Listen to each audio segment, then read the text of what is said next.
Bienvenue sur cette Minute Chrono, les capsules pour vous aérer et pour vous former. L'optimisme, source de mieux-être et de performance, c'est le thème de cette capsule. Thomas Edison, l'inventeur de l'ampoule électrique, disait « Le génie, c'est 1% d'intuition et 99% de transpiration. » Il en est de même pour l'optimisme. Que vous ayez ou non des prédispositions, devenir optimiste requiert de l'attention et du travail.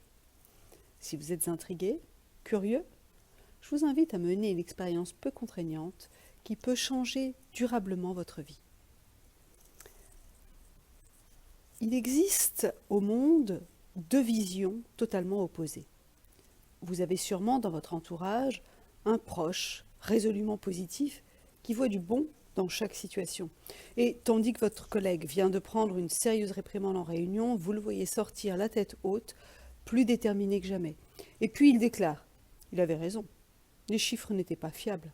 La prochaine fois, je serai au top. » Ou alors cet autre qui vient de se faire licencier à 48 ans et qui vous annonce avec un large sourire « C'est formidable, je vais pouvoir lancer ma boîte. » Et ce que vous percevez comme un détachement excessif ou une absence de lucidité a tendance à vous déconcerter, voire à vous contrarier.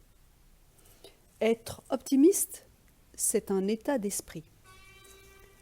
Ces personnes n'ont pas la même vision du monde que vous. Elles ne sont pas pour autant des optimistes béats. Ce sont simplement des hommes et des femmes qui portent un regard différent sur le monde, un regard tourné vers la résolution de problèmes plutôt que sur le problème lui-même. Un regard ouvert sur un large champ des possibles. Winston Churchill est un de ces hommes, déterminé à aller de l'avant. Il ne s'avouait jamais vaincu. Pour lui, le monde était une vaste aire de jeu. En héritage, il nous a laissé cette citation révélatrice de tout un état d'esprit. Un pessimiste voit la difficulté dans chaque opportunité, un optimiste voit l'opportunité dans chaque difficulté. Et si vous jouiez à être optimiste? Vous aimeriez bien être davantage optimiste, mais vous ne savez pas comment vous y prendre. Eh bien, faites comme si. Prenez le modèle d'un optimiste de votre entourage. Observez-le. Adoptez ses tournures de phrases, sa bonne humeur, son sourire, son regard bienveillant, sa gestuelle, son ton de voix.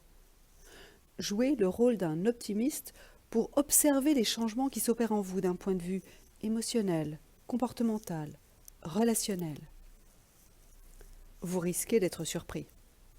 Les Américains disent « fake it until you make it ». Faites semblant jusqu'à ce que ça marche. L'intérêt n'est pas de faire semblant et de s'arrêter en chemin, mais de mettre en œuvre les ingrédients pour vivre une nouvelle expérimentation avec curiosité et bienveillance, jusqu'à ce que le changement s'opère, qu'il s'agisse d'un changement de comportement, de pensée. Retenez ceci, le cerveau ne capte pas les négations. Les neurosciences ont réalisé des progrès scientifiques extraordinaires ces dernières années. Elles ont notamment mis au jour le fait que le cerveau humain ne prend pas en charge les négations. Pour preuve, si je vous dis « ne pensez pas à votre boss », vous allez voir apparaître précisément l'image mentale de votre patron. Et il en est de même pour toute pensée. Parfois, des pensées automatiques vous submergent de façon incontrôlée. Vous avez une réunion importante à préparer, un séminaire à organiser, une réclamation client à satisfaire, un dossier à boucler, un projet à lancer. Et c'est plus fort que vous. Vous vous dites intérieurement « je n'y arriverai pas ». Ou alors « je n'en suis pas capable ». La répétition crée l'habituation, jusqu'à ce que la pensée limitante devienne ce qu'on appelle prophétie auto-réalisatrice. C'est-à-dire qu'à force de penser que vous n'êtes pas capable, vous devenez cet incapable avant même de vous y mettre. Ainsi, vous pouvez mettre en doute vos capacités à diriger une équipe, développer un business, défendre une idée. Stoppez tout ça. Just do it. Lancez-vous. Essayez. Vous verrez bien. Troquez les tournures négatives pour des tournures positives.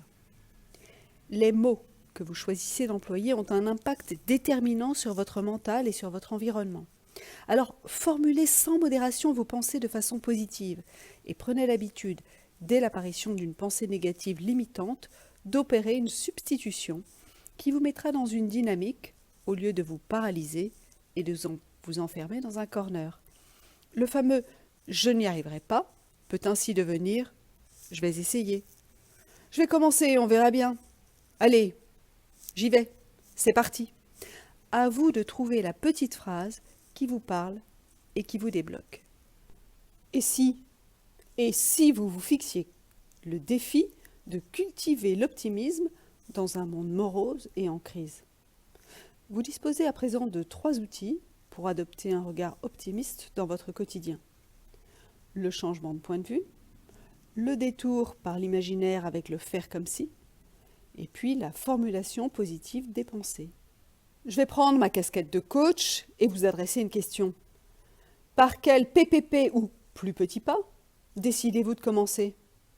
Cette capsule vous a été présentée par Sophie Muffan, executive coach et intervenante en leadership.